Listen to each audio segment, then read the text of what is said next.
Hello and welcome to Rally Point. This is our monthly series that brings together veteran topics, veteran programs, and veterans themselves front and center. My name is Jen Ballou. I'm a retired U.S. Army Master Sergeant and the Deputy Chief of Staff here at the National Veterans Memorial and Museum. As you know, March is Women's History Month, and I have some really special guests with us here today to share about their stories and time while serving in the military. We think you'll find this discussion very helpful as well as inspiring. And if you're watching us on Facebook Live right now, we would love to learn where you're watching from. So just drop your city and state in the chat. Before we head into our conversation, let's hear from our Rally Point sponsor, Central Ohio Ford Dealers. Throughout our 120 years, Ford has supported our nation's armed forces and honored their selfless service to our country.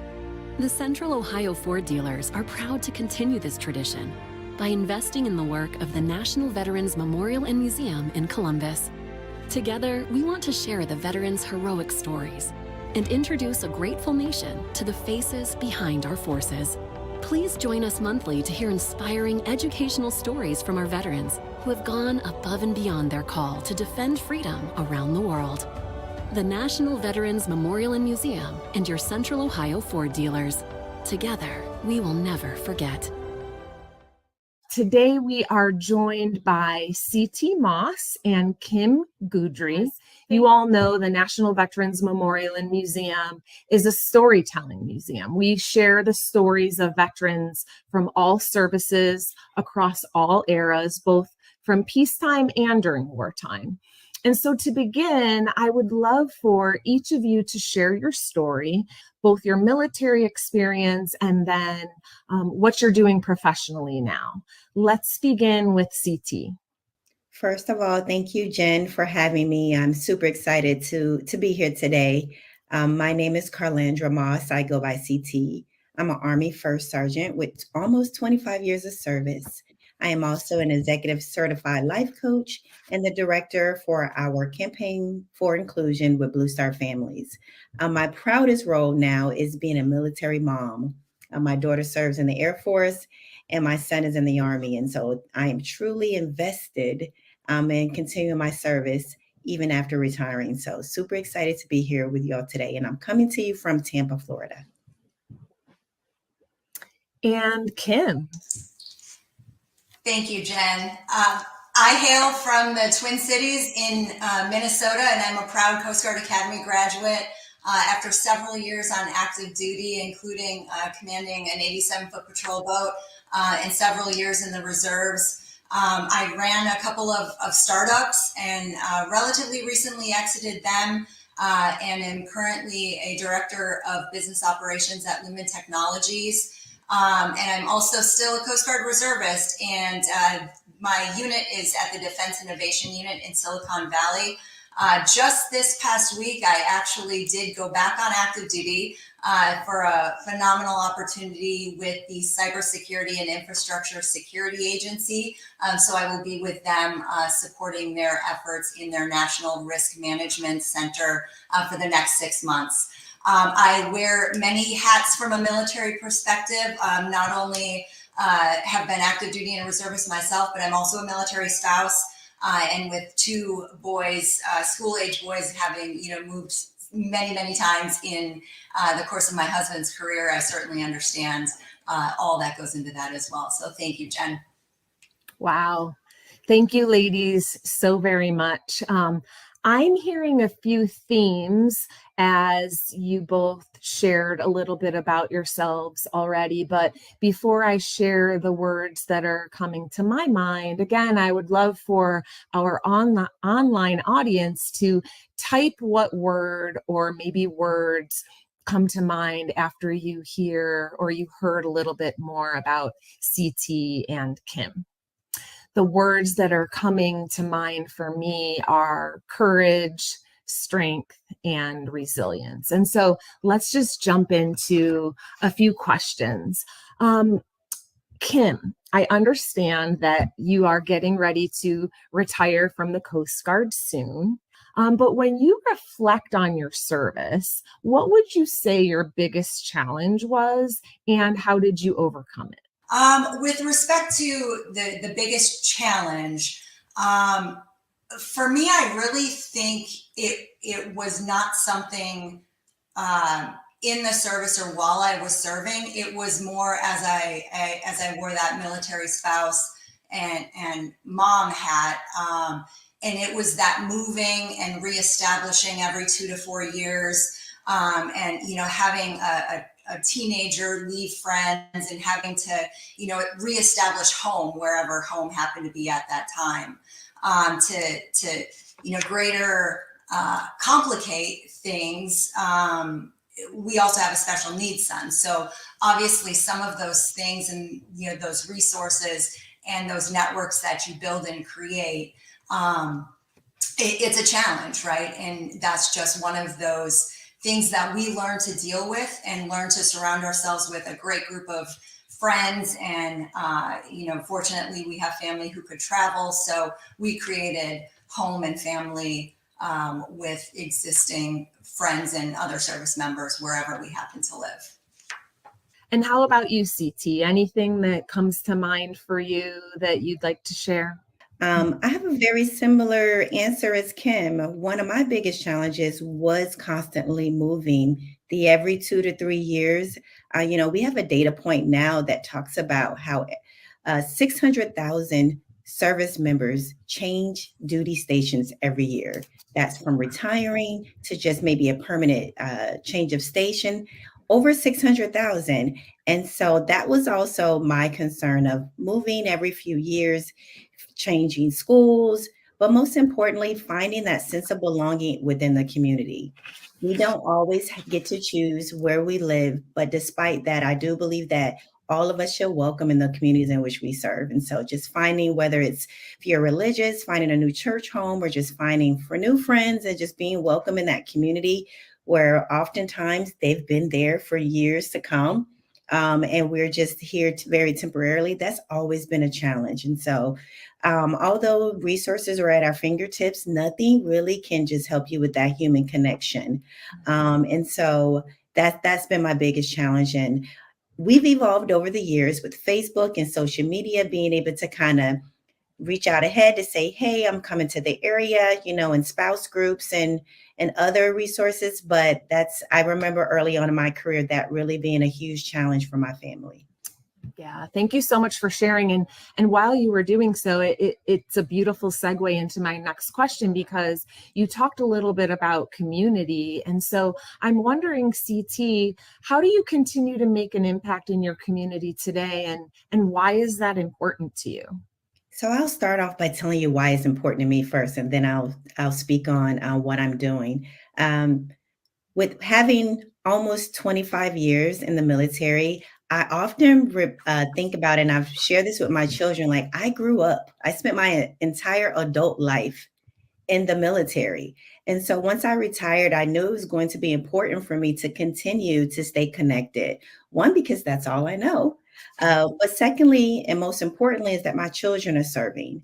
And so I wanted to find a way to stay connected. And that's why I was very fortunate to start working with Blue Star Families, which is just so happens to be the largest nonprofit that supports military families. And so it was just in direct alignment with what my purpose is to stay connected in the military community and to serve. I get my energy from helping and serving people. So I wanted to continue to do that. And I wanted to be able to shatter glass ceilings for my children and to ensure they have a sense of belonging in the communities in which they serve. And so that's kind of what I'm doing on a national spectrum.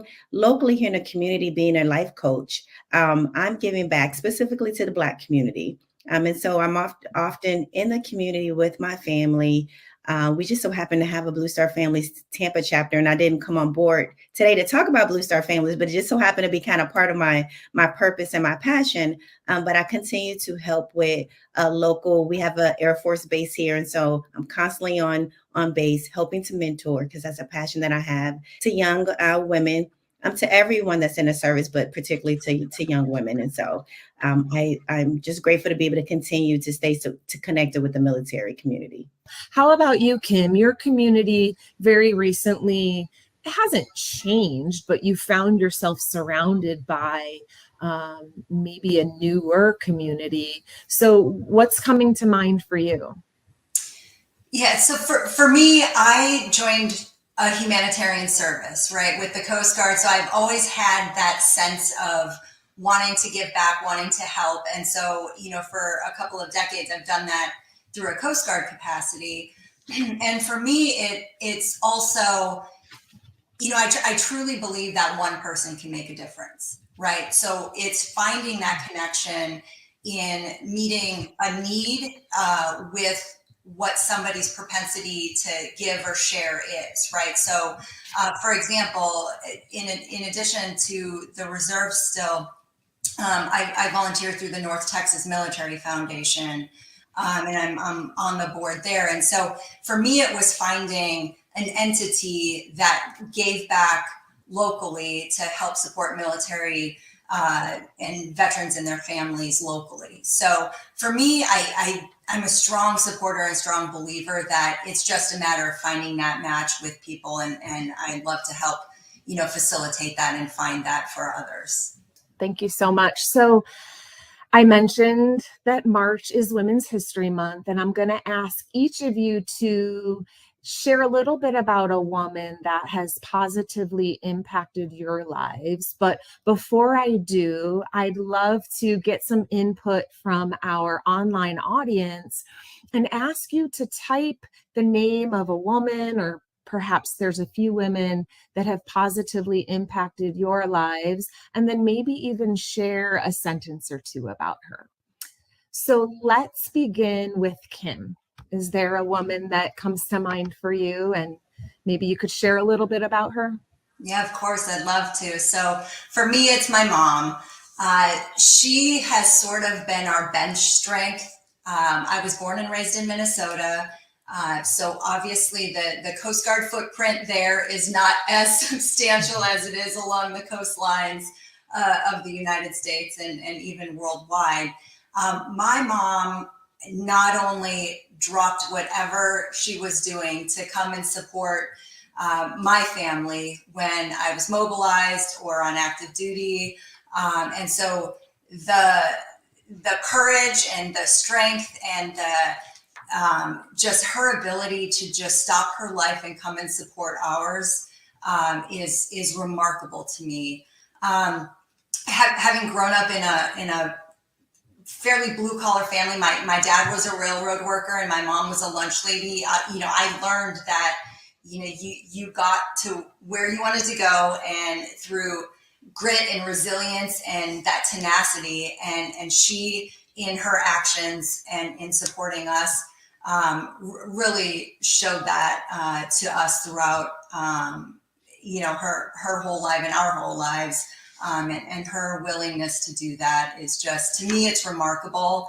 And then even nowadays, they recently moved near us in the Dallas, Texas area. And so she continues to do that for us to this day. And what is your mom's name, Kim? Her name is Joanne Kastner. Oh, shout out to Joanne. Awesome. Thank you for sharing. CT, who comes to mind for you? Thank you, Jenny. Well, as very close to Kim, there's so many amazing women in my life. My mother and my grandmother were very strong role models for me. But I kind of wanted to talk about someone who, as a young service member, as a young soldier, who really impacted my life and still does to this day. I remember meeting her when I was a young sergeant, E5, and I came to work on her staff. At the time, she was the first African-American general officer to be the commandant for the quartermaster school at Fort Lee, Virginia. And I went on to work on her staff as an executive assistant for her command sergeant major. And just being able to be very closely working with her was such an impact. And that's when I first realized and understood the importance of having a mentor. And just being able just to sometime be in the room working on her staff and gaining that understanding. And we went on to remain in contact. And when it was time for me to retire, she called me. We kept in touch over the years. So now it's been 10 plus years since I've known her and her family, and she's known mine. She would always reach out to make sure I was okay. She reached out and said, CT, I hear you're retiring, and I think there's a good fit for you at Blue Star Families. And I didn't have any, I didn't know much about Blue Star Families at the time, but the point that I wanted to make was, she said, send me your resume. And I'm like, I don't know if I'm qualified for this job, but I sent her my resume. And on a Zoom call in 2021, she spent 3 hours, this 3-star general now, spent 3 hours on the phone with me going line by line of my resume. And for those who are really truly military affiliated, you understand the importance of a 3-star general sitting down with a E8, a first sergeant, going line by line. And it's something that I always said that I would continue to pay it forward. There's no way that I could repay her, but I would do that by paying it forward.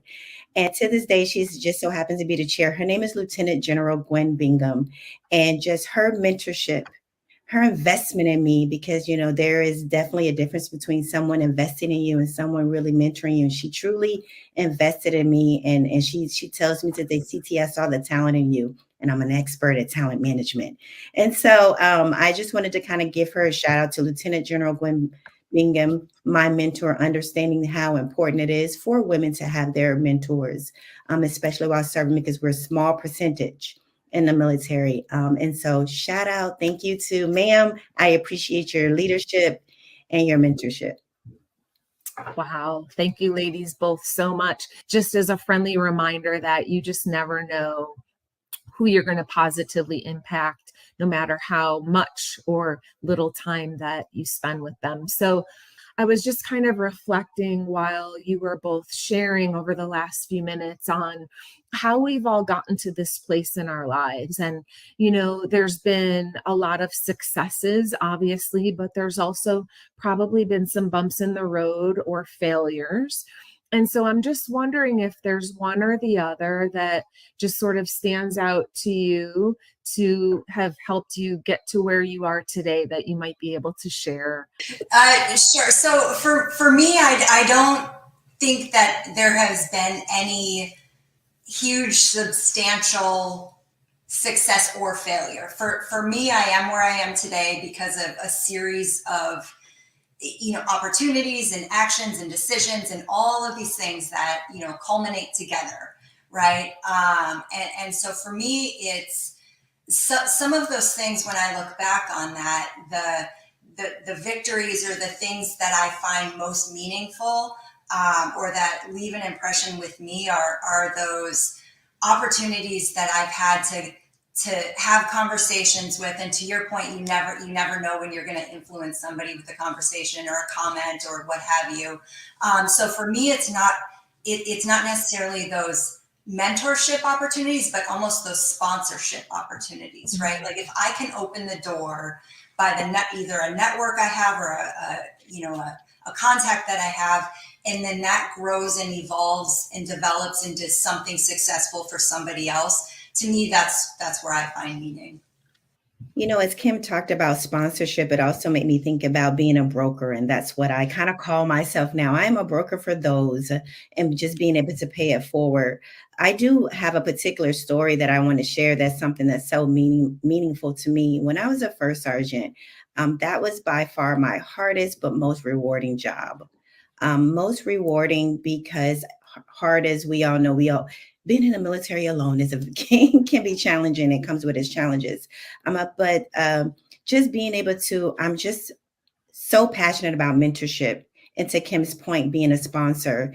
And I just remember having a very young private, was really just trying to reach her. She was 17 years old, and she was my youngest soldier in my company. And just finding a way to kind of reach her. Her military career was shortened because she did have some some things that didn't allow her to stay in, but receiving a call from her about a year after she had left service, and I have no idea how she found me, but she did, and she said, I've been in and out of different facilities, just trying to become a better person, and I wanted to let you know that I literally thought about you every single day, and all the talks I would talk to this young soldier almost every day, and I never knew if I was getting through to her. But when she called me to let me know, like, I thought of you and I thought of the things that you would share with me, and I just wanted to tell you thank you. She essentially went on to tell me an amazing success story and where she is, and that to me is what made it all worth it. And that's why I said, you never, to your point, Jen and Kim, you never know who you're touching, and you never know if you're planting that seed. And so that's one of the reasons why we'll continue to do this work. One of the reasons why I became a life coach after retiring is just to be able to continue to touch someone's life, whether it's small or large. So I will continue to do this for as long as I can. I love that. So on that same thread about the young woman, what would you ladies, and we'll start with you, CT, what advice would you give to a young lady who is considering serving in the military? Well, since I do have a young lady, just so happened to be my daughter who now serves, of course, I'm an advocate for those to be able to find their own path. And she just chose Air Force over Army. I'm not faulting her for that, but just a little joke. But I would tell a young person what I tell them to this day, and that is to find a mentor, find someone that you see something in. And ask them to be your mentor. I do, if I had to, when I look back over my career, I wish that I would have been able to find or understood the importance of finding a mentor sooner rather than later. I think it was maybe into my 10th year into the military that I'm like, I'm trying to figure this out alone and by myself, and I don't have to. And that's when I went out and I found several mentors, just kind of depending on the road that I was traveling. But you don't have to figure this out alone. There's so many amazing individuals out there. And so find someone to be able to kind of help shape and guide you through that process. I would say try it, right? I would have never envisioned, and I know my husband has said this as well, we didn't envision on making it a career, right? So you never know when that clicks, if it clicks, right? And even if it doesn't, that's okay. I would say try it, and it may be something that you surprise yourself with, and that you will grow to enjoy and find meaningful in your life. And if it happens to not be for you, to your point earlier, Jen, there are many other ways to serve. Right, to serve in your community or in your church or your place of worship, whatever that is. There are many different facets that we as humans can help and share our gifts with one another. Thank you for that. So as we sort of start to wrap up our conversation, I do have a few more questions, and I'd love to hear from each of you what's next for you. And you can take that however you want. Maybe it's something professionally that you have your eye on, or maybe there's something personally that you're working on. But what's next? All right, what's next? Well, my next, at least for the next 6 months, just started this past Wednesday. So I will be spending some time at the Cybersecurity and Infrastructure Security Agency on a professional level. I do hope to use that to then further my career in that same space, the security and risk management sector, and in that space.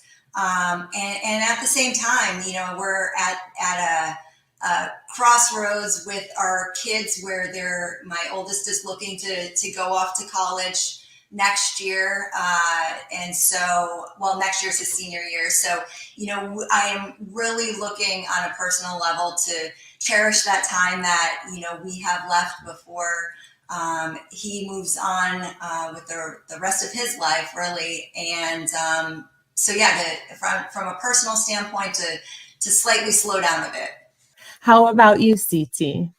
I think that Kimberly and I are really like built or cut from the same clock today because what's next for me? And I was thinking about this and I'm like, it is to take a break. Mm. I started with Blue Star Families 2 years ago. I started on terminal leave and I have been running nonstop. And I think it's important to take care of ourselves, and finding a way to just disconnect is important, just so I can be able to come back in and give my, 100% of myself. And so what's next in 2023? I want to do a little bit more traveling. I want to finally celebrate retiring because I have not done that yet. I'm back home, Tampa, Florida, so I want to spend more time with family as mom and dad are getting older, and just really just stay connected with my children as they are just beginning their military careers. So, is there anything pertaining to Women's History Month that maybe we haven't talked about that you'd like to share or highlight? I think I'm all about women empowerment, and there is a power and influence that women have that I think that we need to continue to celebrate. So, to you, Jen and Kimberly, I am always here to collaborate and partner and network, and to be that broker with you all. And so, let's continue to uplift and empower one another. And happy Women's History to both of you. Yeah, I think the one thing I would just like to share or reiterate, when I think of women's history, especially in the Coast Guard, it is a very, very long and deep history, right? I think it's over like 230 years of women have been in our service or predecessor services, whether it's female lighthouse keepers or spars during World War II, or in the 70s where women were had entered OCS or the Coast Guard Academy, and it's all the way up until this point of last year in 2022, where we had the first woman in American history in charge of leading a military service with Admiral Linda Fagan. So for me, it's the longevity is there, right? And so for me to celebrate it goes, the history is deep, and it goes back for a couple hundred years and then some. So it's just an honor to be here to share this space with both of you. And CT is phenomenal, and Jen, you as well. And thank you for this opportunity, and happy Women's History Month to both of you as well. Before we officially end our time together, I just wanted to use this opportunity to share about a few of the many different things that we have going on at the NVMM during the month of March. So we currently have, or our current temporary exhibit is with Creativettes, and we have one of our Beyond the Exhibit events happening on March 18th. It's a songwriting workshop that will be here in person in Columbus, Ohio. We also have a story of service that will focus on women's warrior hockey with veteran Beth Ball on March 10th.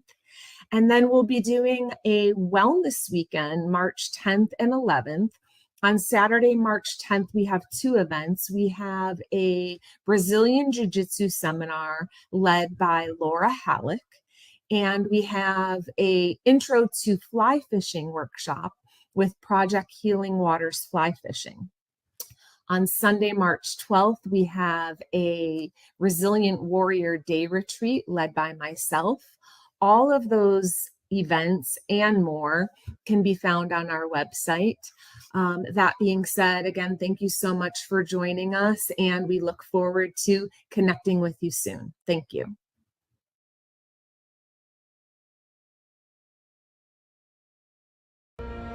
Throughout our 120 years, Ford has supported our nation's armed forces and honored their selfless service to our country. The Central Ohio Ford dealers are proud to continue this tradition by investing in the work of the National Veterans Memorial and Museum in Columbus. Together, we want to share the veterans' heroic stories and introduce a grateful nation to the faces behind our forces. Please join us monthly to hear inspiring educational stories from our veterans who have gone above and beyond their call to defend freedom around the world. the National Veterans Memorial and Museum, and your Central Ohio Ford dealers. Together, we will never forget.